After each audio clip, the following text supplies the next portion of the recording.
This is the Horse Radio Network. This is episode 411 of the Stable Scoop Radio Show. Please support our sponsors as they make this show possible. Our sponsors this week are HorseLovers.com, Sparkle and Boom, and That Newport Show. Auditor Alex Smith and her 10 horses are listeners of the week. Nick talks about saying no, and our HorseLovers.com Tack and Habit product is the WeatherBeeta Lite Fetlock boots, reviewed by Auditor Avery. Listen in.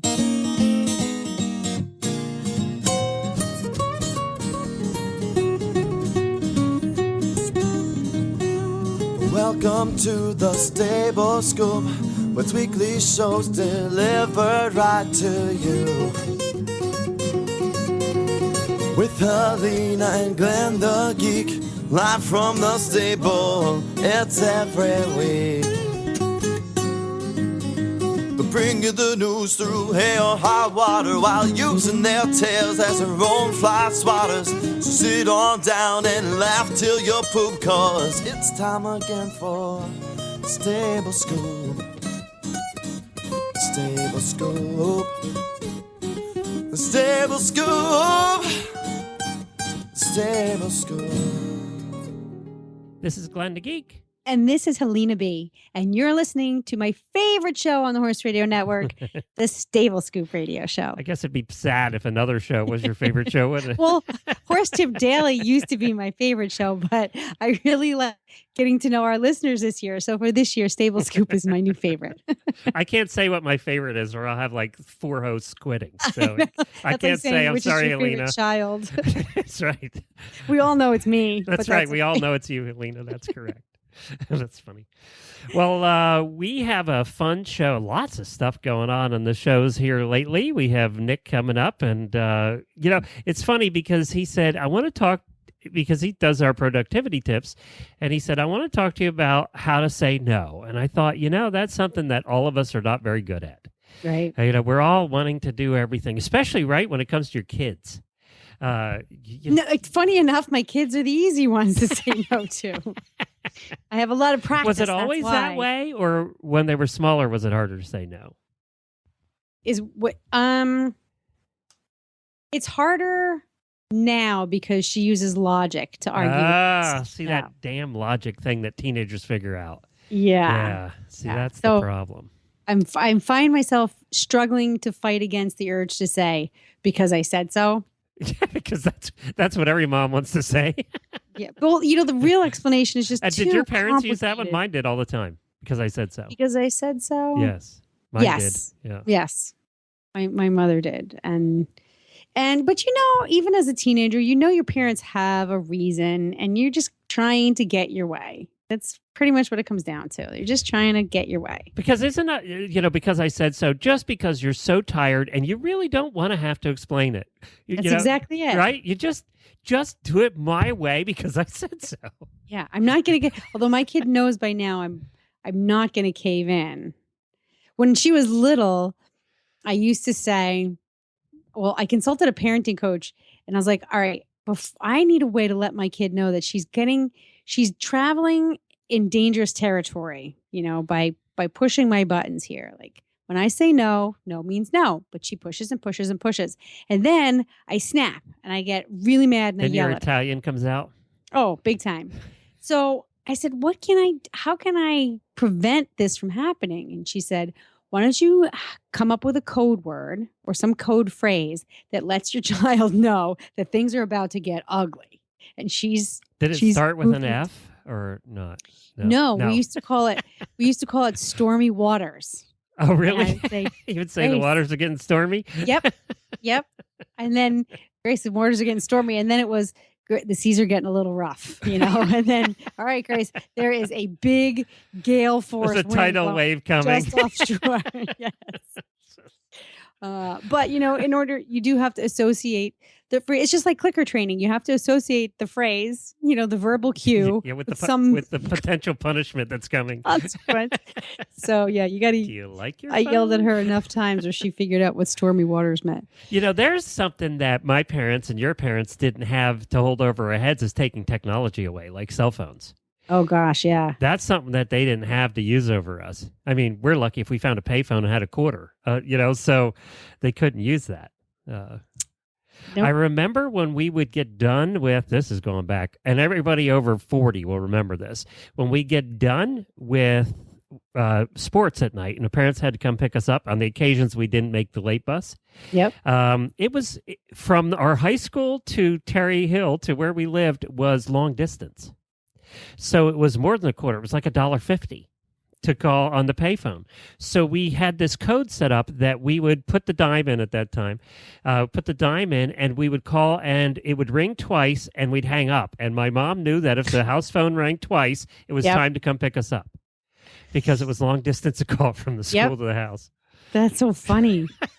Those are the things we had to do before cell phones. We did something like that too. Yeah. Or you would, one of ours was you would call collect. Oh, the yes. Person, yes. The person would on the other end would say no. Would decline, but that was the signal. Yeah. I think everybody used that one, didn't they? Right? Yeah, I don't know. We did that one. My grandmother came up with that. She was so proud of herself. She thought she was really innovative. Well, back then, you'd pay $1.50 for a 3-minute call across town if it was long distance. Know. Ma Bell. Long distance. Jeez. Those were the days when you'd call your grandparents and you were only allowed to talk for like 3 minutes. It was like, hello, what's up? That's it. Bye. That's funny. Yep. And then everybody would wait for the other to call, so they'd have to pay the bill. Yeah. Ah. Jeez. Yeah. Those do seem like ancient times, don't they? Gosh. And yeah, it was like, I don't know, where were we? Somewhere there was a phone booth somewhere. And then somebody said to somebody else, do you even know what this is for? It was like, an older generation person asking a younger generation person, do you even know what this is for? I saw the phone booths at the airport last time I was there, and I thought I wouldn't know how to use one anymore. Because we used to have the cards, right? The cards you could use, the phone cards you use in the phone booth. But I don't know if you use credit card. I don't even know how to make a call to phone booth anymore. I don't remember that. I don't remember how to do it. I don't remember the days of the card. Yes, we had phone cards. Yep. Mm-hmm. And you have to type in your 85-digit number into the thing. It takes forever. Yeah. Maybe I do remember the calling phone cards. Yes, they were called calling cards. Calling cards. Yes. And you used to have to type that number in to make a long-distance call on a payphone. I think I vaguely remember that. And then we used to have, when I was growing up, we still had party lines. So there were 3 people. There were 3 houses on our street on the party line. So you'd pick up and there'd be other people talking away.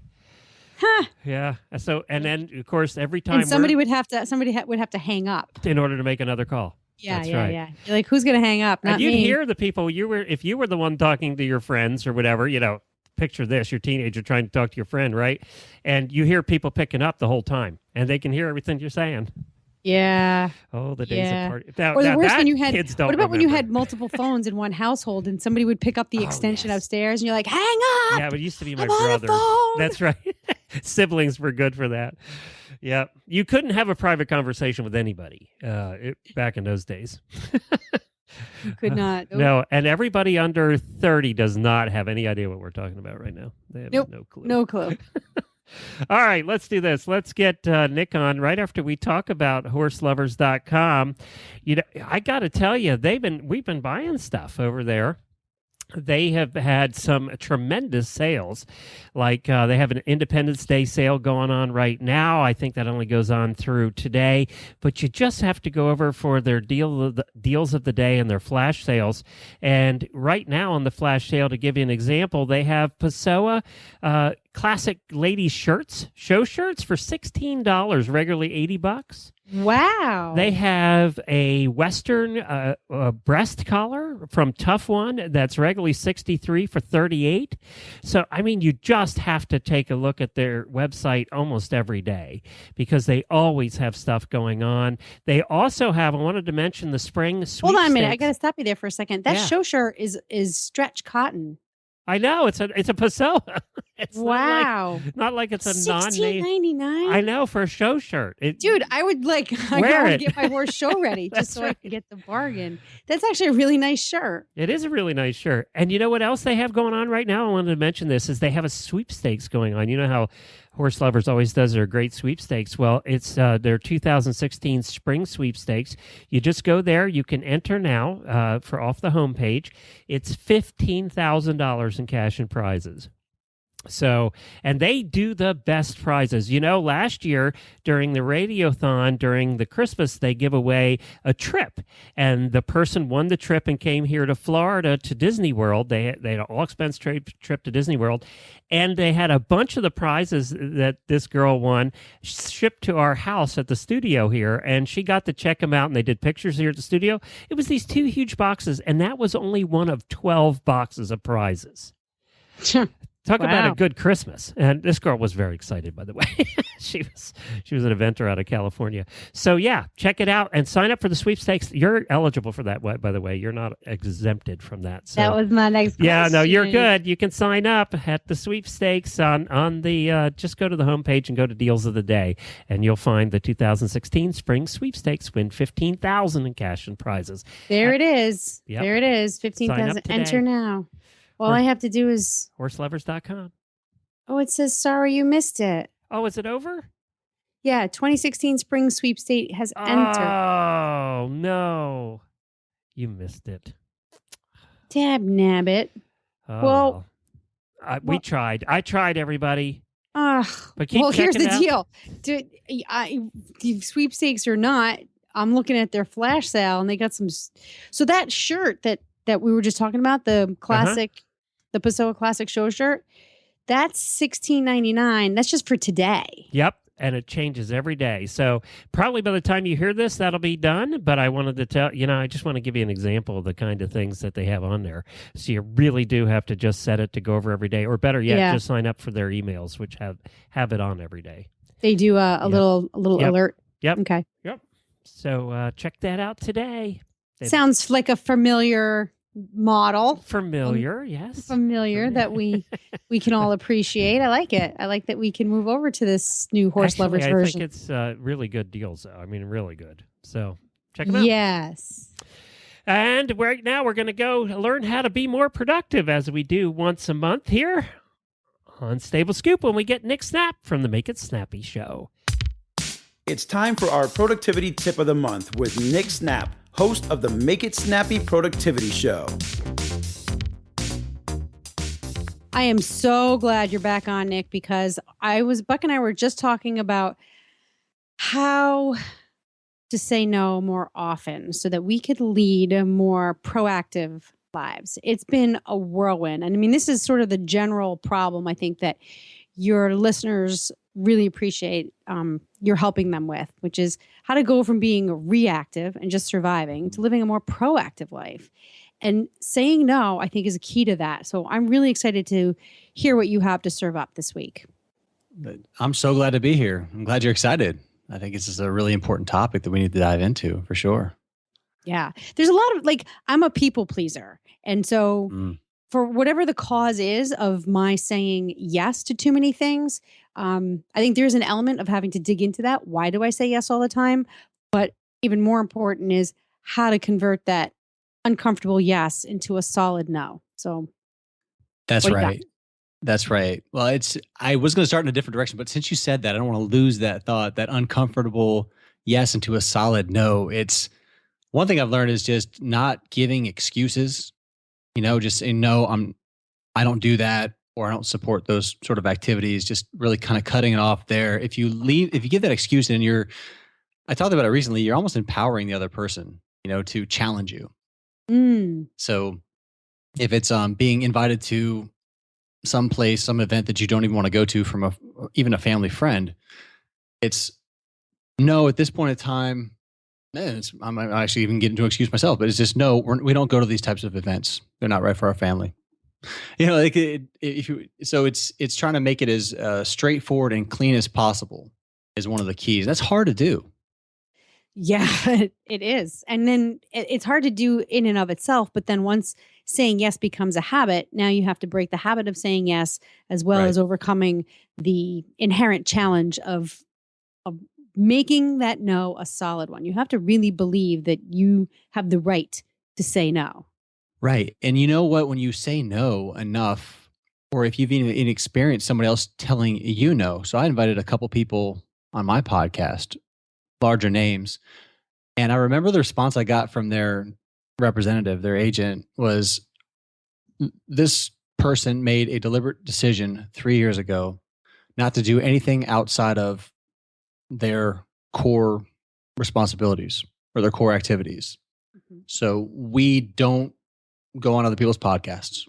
That's it. They made a decision. They didn't even really give it a reason, just other than that this was not part of their core activities. So, I heard that. I said, yeah, that really sucks, but I get it. Yeah. And I'm fine with it. So the people actually are brave and they are deliberate about their no's. You respect them more.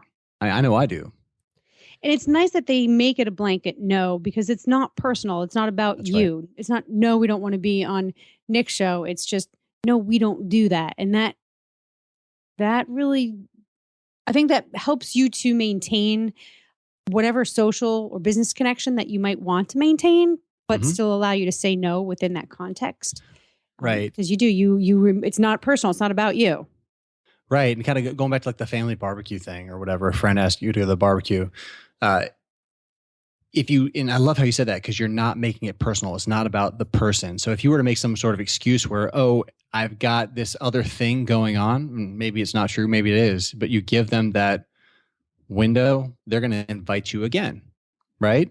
Yep. But if you give them the reason that, no, right now, the time that I get to spend with my family is very limited. And because of that, we don't do barbecues. That's it. Yeah, it's kind of a. I hate little hamburgers. example, I'm not coming. but my family's more important right now. And that's it. Yeah. Now, if you have brisket, I might come. That's Change right. my Have mind. brisket. I'm sorry. We don't eat meat. Yeah. Ever. You know which one's easy? I think an easy no to give is work, and I think people use that a lot. Right? I have to work. I can't. So that's an easy one for people who can get away with it. You Sure. know, the one I run into all the time, and I just had it last week again, and I've gotten better at this, is I keep getting asked to be on boards. I guess I'm at that age where I have gray hair now, and they ask you to be on a board because they think you know something. And this was a major association, and that's the thing. You're usually asked to be on boards that are important, right? So, Right. And it's like, I'm flattered. I'm very flattered, but I always tell them the same thing. I cannot devote the time that would be necessary to do it correctly. That's right. You deserve Better my than full me. attention. And that's what I tell them. You deserve better than me because I will not be good for you. That's right. And there's no argument with that, right? I mean, nobody can come back on that. No, not at all. Right. And I remember it leads me to a story when I was working in corporate America, and people used to drop by my desk all the time, just interrupting me with these fires, these emergencies that happen constantly. I had a team of 7 people under me. And I remember saying, look, just like you said, you deserve my full attention right now. I can't give it to you because I have a critical deadline or I'm in the middle of something, or this just isn't the best way that I operate. But I will carve out a dedicated period of time for you during these hours. If it's a consistent time during the week, get it on the calendar, whatever. But it's, no, this doesn't work for me. This is what does. Or in your case, being invited to a conference or a barbecue or some big project even, giving them an appropriate alternative. I'm not interested, but this person might be interested. So that's one good way. I mean, it thinks when it's saying no is all about just setting boundaries and setting them early. So I've always been a huge proponent of the 80-20 principle, Pareto's principle. Which is 80% of your results come from 20% of your efforts. Oh, right. So can you do more of those 20% to get those larger results? But recently, I've inspired by The One Thing by Gary Keller. Fantastic book. I've been pushing my limits on this Pareto principle and taking it further. And I've been helping my clients take it further and just showing them how they can push their own limits and concentrate on just that one thing that's going to give them those extraordinary results. Those things that we're going to make everything else easy or unnecessary. And that's fundamentally saying no to everything else besides that. So but here's the challenge that I have is the request comes in and most of this stuff is happening at the speed of light. So I may have this, I'm having a conversation with somebody and they invite me to, I don't know, a business luncheon and, I think it'd be great for you to meet so-and-so. And I have to be able to assess whether or not that's going to be, I hate to say it, it's a little bit selfish, but it has to be that way. I have to assess in that minute whether or not taking the time to do this luncheon is going to be productive for me. Is it going to be some benefit to me, my job, my family, whatever? So in that minute where I have to make a quick decision, I need something to fall back on, some tool to reach into, in my little toolkit that helps me to say, no, I can't do this, because then you're stuck. You're like, I want to go. Then you feel socially awkward, and you're like, I really should go. So you really need something that's available to you quickly, because these questions and these invitations, these things come up very quickly.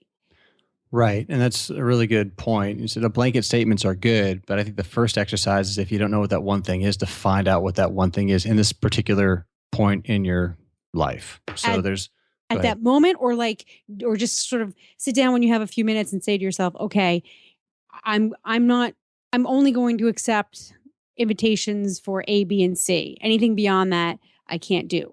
Well, I think it goes a little, go ahead.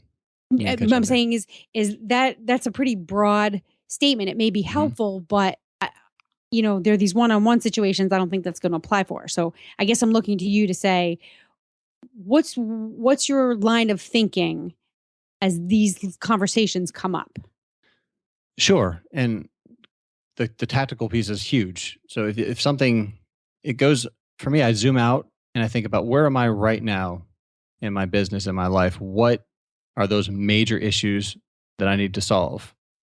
And then drilling that down to, okay, now that I have like 3 major issues, what's the most important, getting it down to the one thing. And once you know that one thing, think about all these invitations, the things that come up. So if my one thing is, for example, I need to seat my group coaching program, that's my one thing that's going to make everything else that I'm doing easier, or I don't even need it. So how do I seat that coaching program? And then what's going to interfere? So whatever activity that you're in, that you're getting invited to, if you, for example, dedicate 8 hours a day to sell your coaching program, for example, will that interfere? And once you seat the coaching program and it's done, you have that extra time, you've accomplished your goal. And looking at like all these different things, are they going to interfere with it or not? So I look at it that way. What could get in the way? There's great opportunities. They're good opportunities, but they might not be the great ones. So it might be saying no even to clients who might be good clients, but not the great ones, not the ones that are going to move the needle the fastest. So the more deliberate we can be about those day-to-day decisions and understand, which means you got to go through the exercise of understanding what your one thing is. That's key. If you don't do that, then you're just kind of guessing, Like that, I look at all the different activities. Are they feeding each other? The peripheral ones too, the things that we're doing on social media, the Facebook groups, podcast interviews. How are they rolling up into what's moving it forward for you in this period of your life? Right.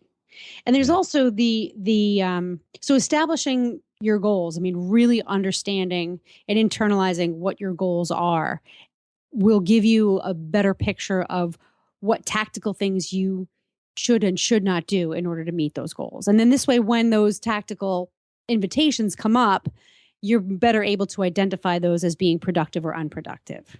Right. Definitely. You kind of have to define the goal first. Yeah. The goals, you said goals plural. I would just start with, what's the goal? Yep. What are you going to do now in the next 30 days? And then what could you do to accomplish these goals? What kind of investment in your time and your resources is it going to take? And systematically eliminating all those things that you could do into the things that you will do. Right. How many of those frogs are you going to eat? Right. Yeah. And you can't really eat more than one frog at a time, obviously. Right, Glenn? But so it's not unless you want to get really sick. I think, nasty frogs. But it's not a terribly difficult exercise to go through, but it is hard to sit down and have the discipline to do it. So I think that's where people get tripped up. They just don't take the time to think about it. Well, and the other thing too, and we'll wrap with this, the other thing is guilt. You feel extremely guilty, right? Right. Especially if it's family. You feel extremely guilty saying no to family for whatever. Right. And, But that's where having the goal helps is when it's much easier to to override the guilty button, that guilty button, because like, nope, I'm focusing on something else. Focus and determination, I don't know, for me personally, helps me overcome that guilt. I have to serve myself right now. I can't please everybody. So I might as well start with myself. I think that it goes back to just people want to know, whether they're your subordinates or your family, they just want to know, one, that you care about them, and two, they really do want to know your why. Who is the best at saying no? And Helena knows exactly who. The best at saying no without any guilt whatsoever. Who is that? Helena? My wife. I don't. Jennifer? Yes. Yeah, she is. Yep. She really is, actually. And I know I'm married to her. So and she I've has been told no guilt. no 1,000 times. She's very calm about it. That's the thing. It's the absence of guilt. And then when I start feeling guilty about stuff, she has this famous saying. She just says, "Get over it." And no, there's it's easy in this household with Jennifer around, Nick. Sure, but from the guilt perspective, if you want to play the guilt game, to think about the guilt of what that's going to be if you don't do your thing that you really need to do. How's that going to affect your family? How's it going to affect everything? Just like switch it on them. This is a little small guilt. Today, Nick. Deep. Well, because you know what? These extra things that you do will not only do they take up your time, but they suck up your energy. And then what energy do you have to give to your children, your wife, your husband, or your employees? So there's energy sucks as well. And I think, again, if this all goes back to looking at when you have the time to sit down and have this conversation with yourself and identify the blockages, identify the energy sucks, identify the unproductive invitations, so that when they come up, you'll know them when you see them. And then you'll be prepared. It's just like role playing when you're selling, Right. you role play, you practice it. And then when game time comes around, you're far more prepared than if you just sort of had to, deal with it ad hoc. You're right. It's all about the preparation. There's so many different ways we could take this thing and ways to get ahead of the game. But again, it just, at the end of this whole, you look at this whole productivity thing, are you going to take the time to do the work? Or are you going to actually sit down and be deliberate about how you go about your day, or are you just going to let things come to you? And that's the distinction between people that are productive and non-productive. And we'll end on that. You want to hear more of this? Check out Nick's show. It's makeitsnappyshow.com. And you can find it on iTunes as well as most podcast players. Just look for is Make It Snappy Show. Thanks, Nick, and have a great time at the podcast movement in Chicago this week. I can't wait. It's going to be a blast. Thanks for having me. Say hi to all our friends for us. I sure will. Take care, Nick. Thanks. You too. Thanks, Alina. It is the year of the listener. And now, our Stable Scoop listener of the week. Well, coming up next, we have our listener of the week, Alex Smith. Hi, Alex. Hi, how are you? All right. You're from right up the street from where I used to live, Cincinnati, Ohio. Yep. Do you like chili on your spaghetti? Of course, you have to. Well, I like 4 ways, but you have to have a 3-way at least. I have to tell you, it was a little weird for me when I tried it. What an opener. It was weird. It's a thing there in Cincinnati. It's chili. Apparently. Yes. Yeah, you have to try it if you come. It looks weird, but it's delicious. See, everybody that's been to Cincinnati knows exactly what we're talking about. Well, now you have probably more horses than I think we've only ever had one listener on so far this year that had as more horses than you. 10 horses, girl. Too many. Are you just you collecting? Buy one? Yeah, you're just collecting. You want to buy one? That a girl. I have horses for sale. If anybody listening is interested. How'd you end up with 10 horses? You know, they're kind of like potato chips, I guess. No, my boyfriend and I actually both were into horses when we met. And it honestly was a bit more of him wanting to just get more and more, and I'm kind of the one that has to say no.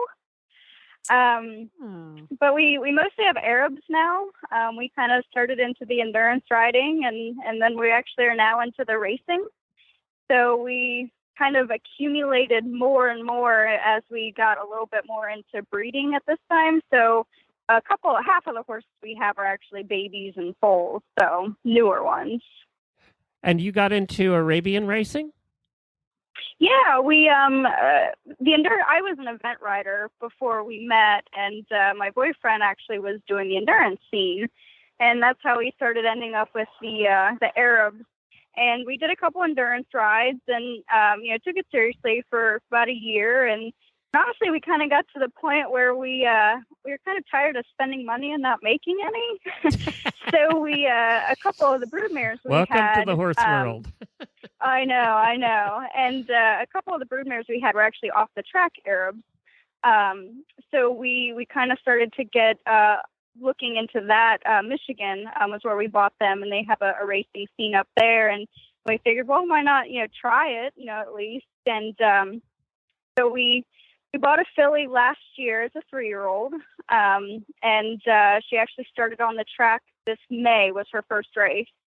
So she's raced 3 times and hit the board all 3 times. Wow. So we're racing her in a stakes race on Saturday. So that'll be our first big outing and the longest she's ever gone. So our fingers are kind of crossed on that. Do you have a trainer? Are you the owner and the trainer, or how's that work? Well, my boyfriend and I are in the process of trying to get our trainer's license. It's a pretty intense test you have to take, both written and a barn test. So we train the horses at home, and we have a couple of thoroughbred trainers because we have Turfway and Belterra so close that have been letting us race under their names. But we actually do the training part of it, and then our filly's actually out in Delaware, and obviously I'm in Ohio, so it makes it a little tough to be the trainer out there. So we do keep her with a trainer out in Delaware that is racing her for us until we get our licenses. So now everybody that's lost money on their horses their whole life is now wondering if you've actually made any money at this point. But I have to stop you and ask you a question before you answer that one.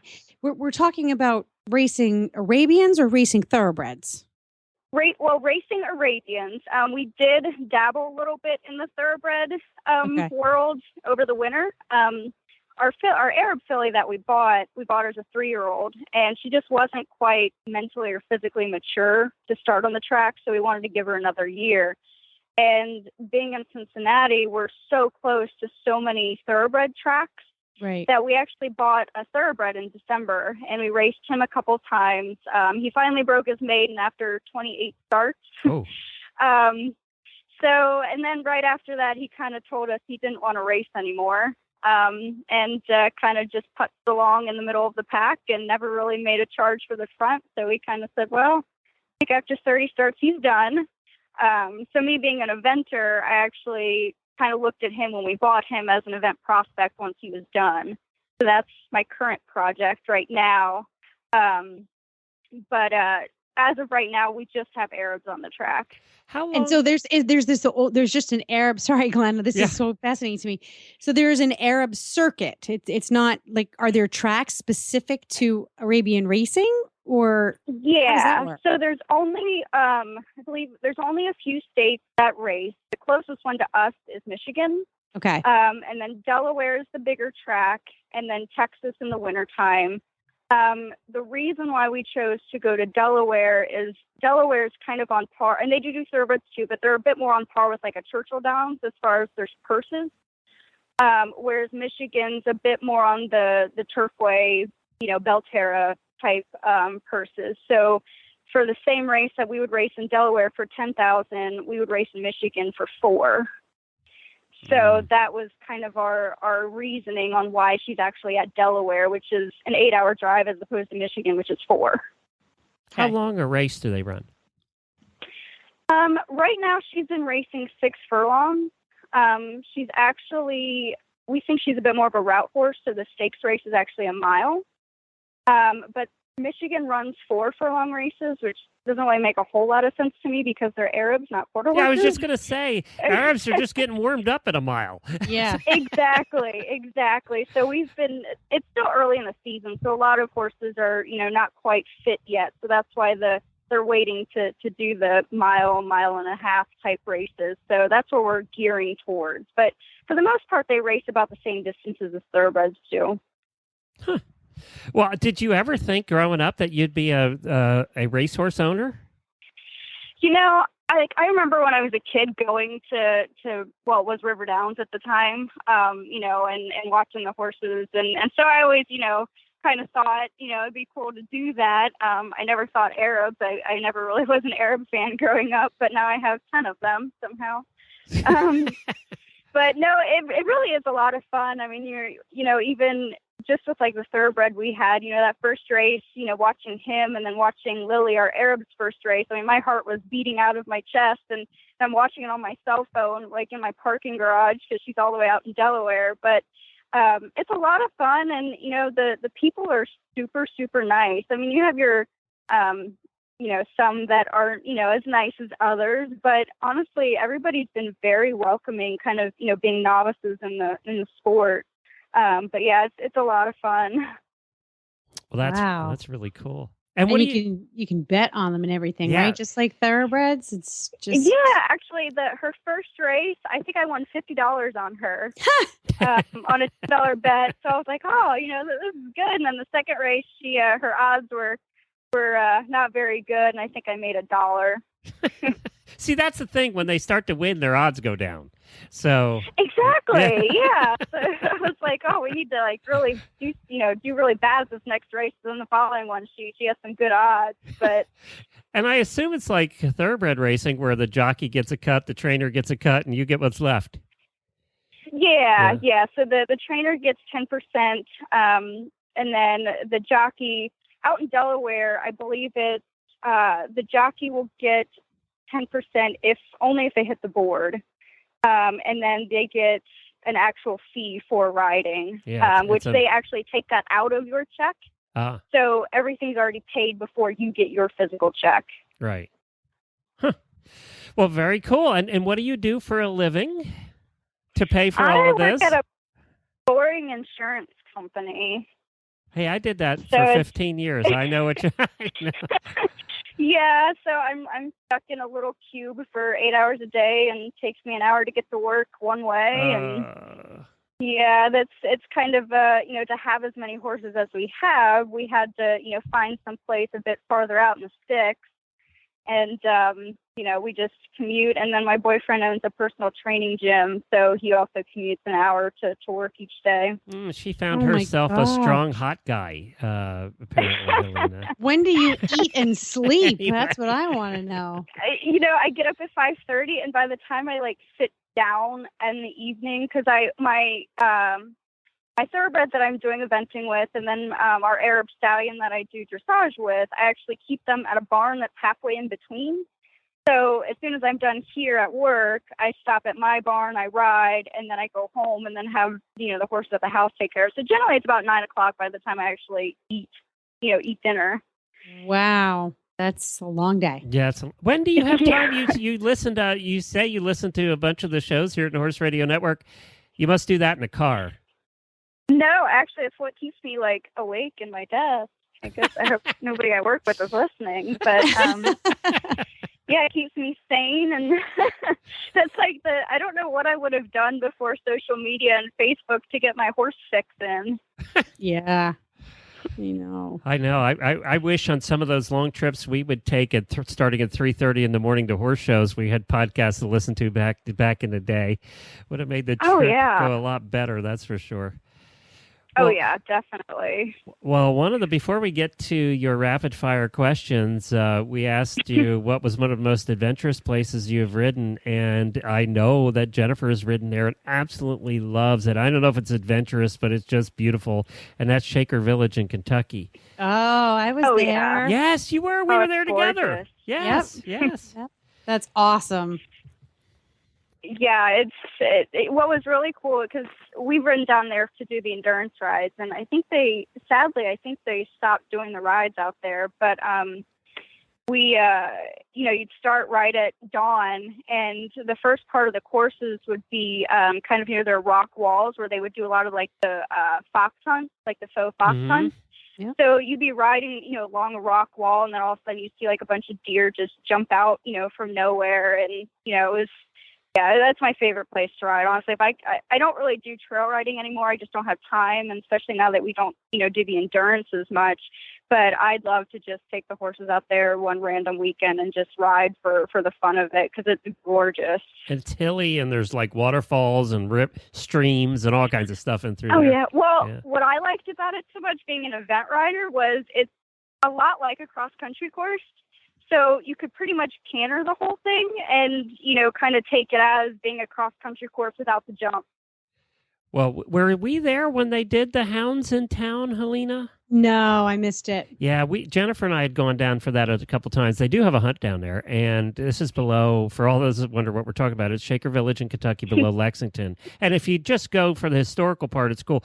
One of my favorite pictures of Helena and I together was taken at Shaker Village. Yep. Yeah, and it's just a neat place to visit. But they do the running of the hounds, or whatever they call that, right through the old Shaker Village, and that was one of the coolest things I've seen fox hunting wise, because you had the old buildings and everything, and then you have the hounds coming through, and it just seemed like it would have been 150 years ago. It was really neat.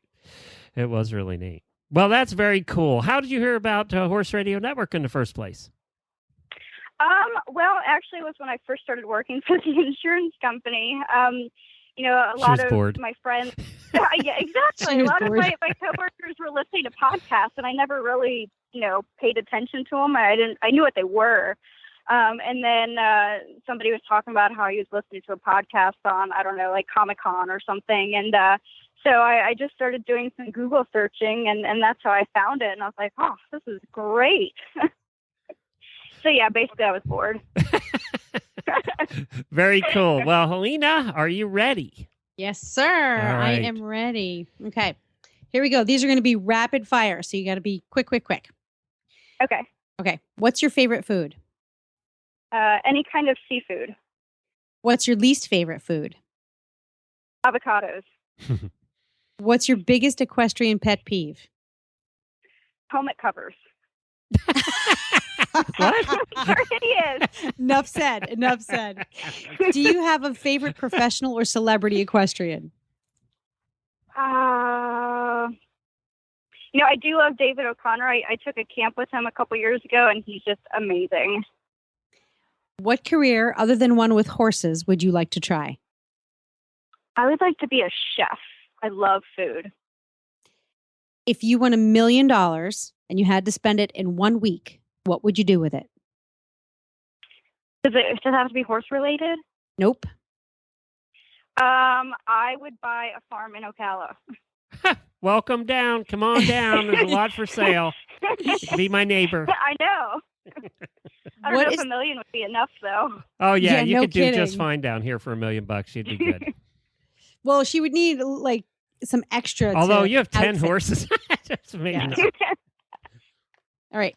What is the most terrifying thing you've ever done, and would you do it again?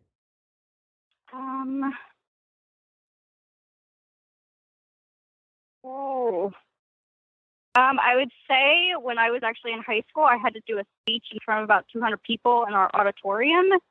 But I would not do it again. Interesting. So no public speaking. If you could avoid it, you will.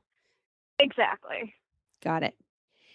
If you could have a superhero power, what superhero power would you have? I would definitely want to fly. Traffic here sucks. Yeah, especially when you're doing all that driving between barns. Yeah. I got it. And the last question, pick one horse out of your herd, just one. And if you could ask him or her a question, which horse would it be and what would you ask him or her? So I would ask my dressage horse. I would ask him why he randomly likes to bolt in the middle of our test. That'd be a good question. He doesn't do it when you're practicing your schooling at home. He only does it during tests. He will sometimes. What I think we found is it's actually like a magnesium deficiency. It only happens in the spring, and we can walk, trot, and canter fine, and then randomly out of nowhere, it's almost like somebody took a taser to him and stuck him with it. His head goes up, and he bolts like he's insane. Interesting. And then I'll bring him back to I basically have to circle him down. And once I get him back to a smaller circle, we stop, we take a breath, and then he's fine again. And there's nothing, nothing happened, no noise, no nothing. It's very random. And once I started him on a magnesium supplement this spring, and after about 2 weeks of being on that, it stopped. Huh. That's different. Interesting. Yeah. So is he still on the supplement now? Yes. Yep. I keep him on it basically until the winter time. Okay. And it stops. And every once in a while, we were at a regional show last weekend, and in the actual ring, he was okay, but he gets pretty excitable in the warm up, and somebody clapped at a dressage test, and off he went. And but you would like to know for sure, like what's your deal? What is this? Yeah, like what are we is on the happening? right path? What's wrong with you? Yeah, and are we helping? Exactly? Like, can we just chill out? Yeah, because they haven't put bolting in the test yet. They should, though. but A lot of people great would at do it. well. Yeah, he'd get a 10 every time. Oh yeah, definitely. As long as you stay in the ring.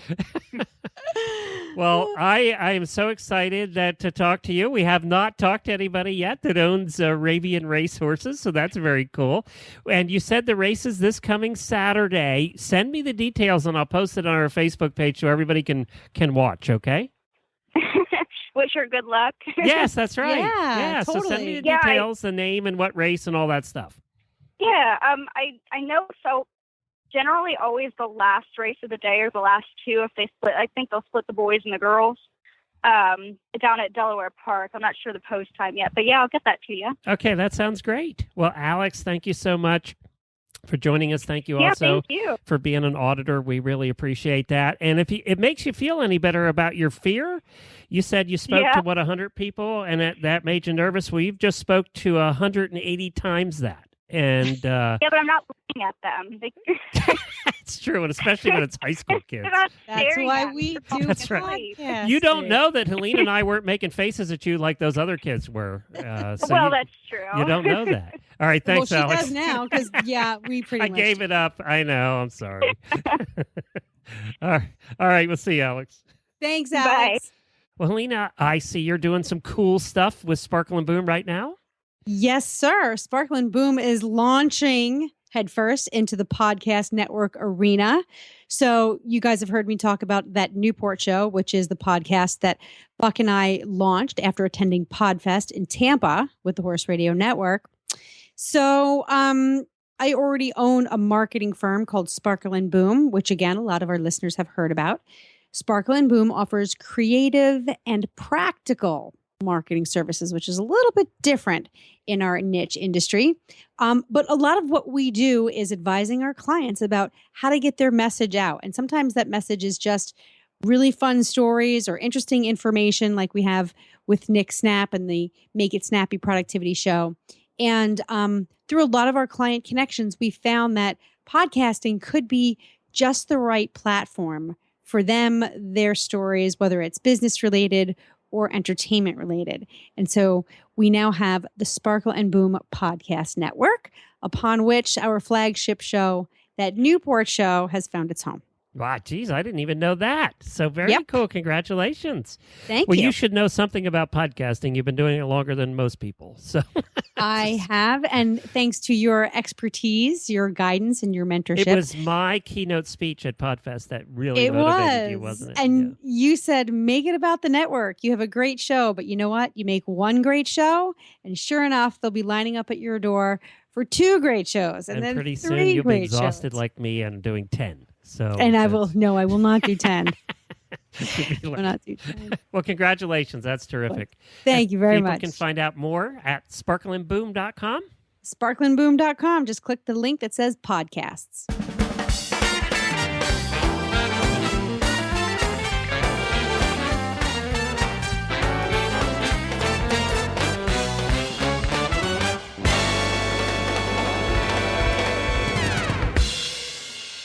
Well, this week on our horselovers.com Tack and Habit product review, we have Auditor Avery with us. Hi, Avery.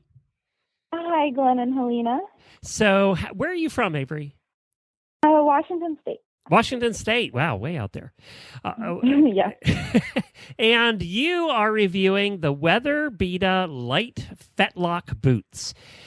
So obviously these are boots for the Fetlock. These are pretty simple. The product is descriptive. Tell us a little bit about how you used them, what you did, and what you thought. Sure. So I actually used them on all three of my horses, but my two thoroughbreds are both really hard on boots, and I go through several pair of boots every year because I like to be a little clumsy. So I put these on their hind fetlocks and just did my usual riding, did dressage. I hacked out with them. I jumped with them.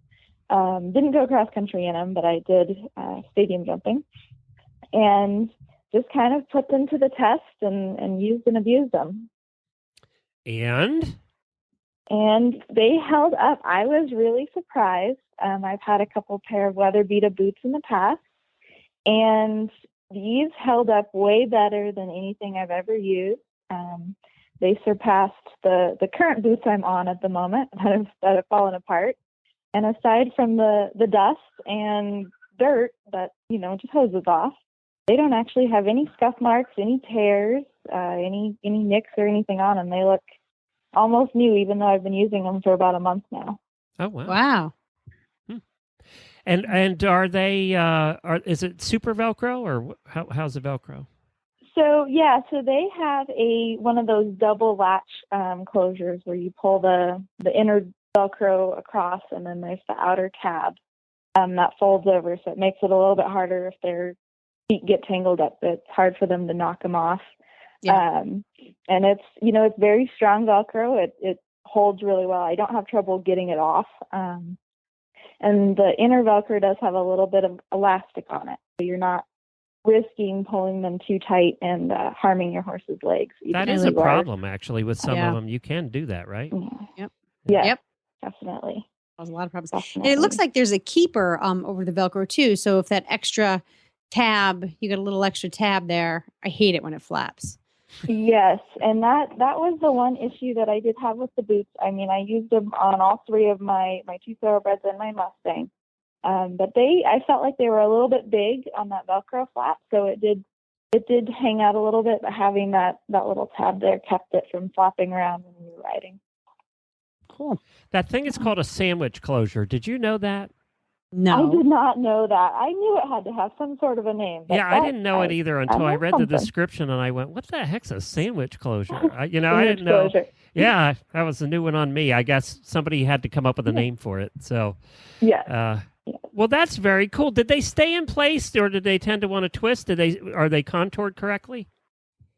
So they stayed wonderfully. They're made out of a perforated neoprene type material, and then the strike shield, which is on the inside of the fetlock, is a PVC type molded plate, and that kind of helped it. You got it on the fetlock, and I never had any trouble with them slipping down or spinning or riding up or going where they weren't supposed to. Once I had them on, they were staying put. Well, that's terrific. Well, and they're the right price. If they're holding up that well, they're the right price at $44.99 on horselovers.com for a pair. You can get several different sizes. They have Cobb, full, and warm blood, Cobb, horse, and warm blood. And they also come in black and white. So get your order in today. Head over to horselovers.com and just search for WeatherBeeta Lite Fetlock Boots or WeatherBeeta Fetlock Boots. They'll come up. Thank you so much, Avery, for doing this review. We appreciate it, and enjoy your boots. Well, thank you so much. Yeah, I enjoyed talking with you both. Well, that was fun. If you want to become an auditor, just head on over to stablescoop.com. There's an auditor banner in the middle of the page for as little as $1 a month. You can join the fun. You can join the super secret Facebook page for auditors. Say that 5 times fast. Where they have 1,000 conversations. I cannot keep up on the Facebook page for auditors. No, I can't either. They're just talking about everything over there. Plus, that's where we make the announcements about products to review, books to review, all different kinds of things over there. It actually pays to be an auditor. Head on over to stablescoop.com. And there's a new blooper show coming out shortly with all of Helena's bloopers on it. So the auditors get the exclusive rights to listen to the blooper episodes. You know, I wanted to be famous on the Horse Radio Network. It's just, I'm going to be famous for exactly the thing. Buck's bloopers to blackmail him with later for that Newport show? I have not saved. Oh, we you just should. Started a blooper reel. You just should. started, and because he's come up with a couple of funny ones. You should save those, and because you never know when you might need those. Well, bloopers between two people who are in a relationship when they're recording are actually really fun. Yeah, not all of them you want to put out there. I'd be like, cut there. He's like, what? What'd I do? I was like, you said it wrong. The other day he said, we were talking about a 160-foot boat, and he said 106-foot boat. And I was like, he said, la, la, la, la, 106-foot boat. And it gets all quiet. I'm supposed to talk. And he's like, what's the matter? I was like, cut. He goes, what? What'd I do? I said, it's a 160-foot boat. He was like, wah, wah, wah. 106, 160. Yeah, once you get over 100, who cares? I was like, well, the people in the boating industry, 6 inches is a big deal. That's right. 60 feet would have been a bomb. When you pay that much per foot for your boat, they count those feet. Exactly, exactly. But it's funny to hear the blooper between us, like. Well, what's coming up on the next episode of that Newport show? Coming up on that, this is one of my really exciting episodes.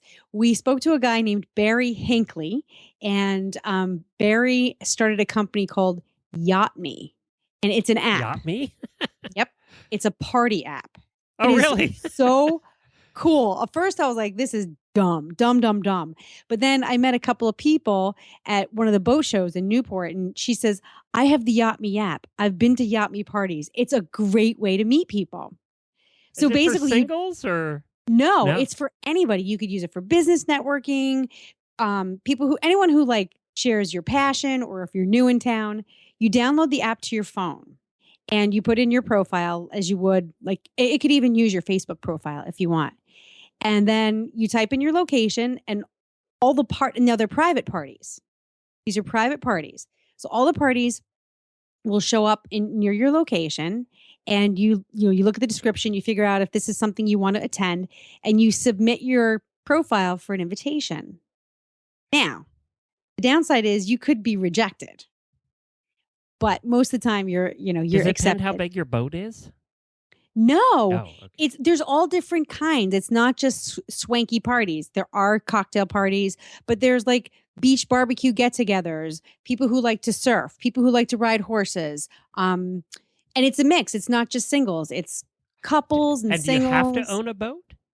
It has nothing to do with boats. Yacht, Y-O-T, means to be close together. Oh, see, that's where I was getting confused. I thought it was Y-A-H-T. Yeah. No, it's Y-O-T. Go Yacht Me is their website. And again, I thought it was like the dorkiest thing ever. But so you apply for an invitation. They accept your invitation. You go to the party. And most of the time the party will be half of people who know each other. And then the other half are new, they try to mix it up. And then once the party's over, you get rated as a guest. So if you're a total jerk, like if you go and you drink too much and you I don't know, pee on somebody's couch or something, you're going to get like 1 star. But if you're just like, you're chill and you're fun, pretty much everybody gets like, 5 stars or whatever. So there's a little bit of accountability, but you don't want to be inviting weirdos to your party, right? Yeah, but I guess once they see the ratings, then it helps, right? It totally helps. And Barry, the fellow who founded the company, was like, it could be abused, meaning you could trash somebody and rate them really poorly or whatever, but it hasn't been. It's actually turned out to be a really great way to meet new people. And yet, you show up at a house for a party, you're on your best behavior. Well, number one, you want to meet new people. So you're going to put your best foot forward anyway. But on the other hand, you can't just show up and take advantage of these people's hospitality and willingness to open their homes and their venues to you. So it's turning out to be a really cool thing. And Buck and I, we're going to host a party. Actually, we're going to go to one and then we're going to host one. Barry probably gets invited. He probably gets more free food. Yeah, well, he could get invited to any party. He gets invited to any party, but then there's also sponsors. So some of the bigger liquor companies are now starting to. So if you decide you want to host a Yacht Me party and you sign up, sometimes you can get a sponsor. They'll be like, this is cool. So-and-so's having a beach party. Well, we're going to supply all the vodka, let's say. Huh. And Lagunitas beer sponsored some. It's just and they're all over the country. Isn't that funny? Huh. All over the country. So we're going to test it out and try it. It's like Airbnb for house parties. If I lived closer, I'd apply, but I think you'd reject me. So no, they have them in Ocala too. They have them in Florida. Oh, I'll have to check it out. See if there's any at horse farms. Yeah, you can. So you put in your location where you live, and then you'll say how far do you want to travel. So you can put into a couple 100 miles. Very cool. Very cool. Well, Helena, that's it. That's all we have time for today. Of course, if you want to hear Helena's other show, go to thatnewportshow.com. For details about today's show, go to stablescoop.com. And did you know that you can get the Horse Radio Network app right on your iOS or Android phone? Yep. Just search for Horse Radio Network in the App Store. It is free, my favorite word, and super easy to use. We really love your feedback. Just send us an email. It's probably the best way. Helena at horseradionetwork.com or Glenn at horseradionetwork.com. If you want to be a guest as part of the Listener of the Year, just drop me an email and we'll make sure you get on the show. And many thanks to our sponsors, horselovers.com, That Newport Show, and Sparkle and Boom. Be sure to visit all the great shows on the Horse Radio Network. You can find them at horseradionetwork.com. Whew. We done? Yep, that's it. Well, there'll be more next week. Until then, happy scooping.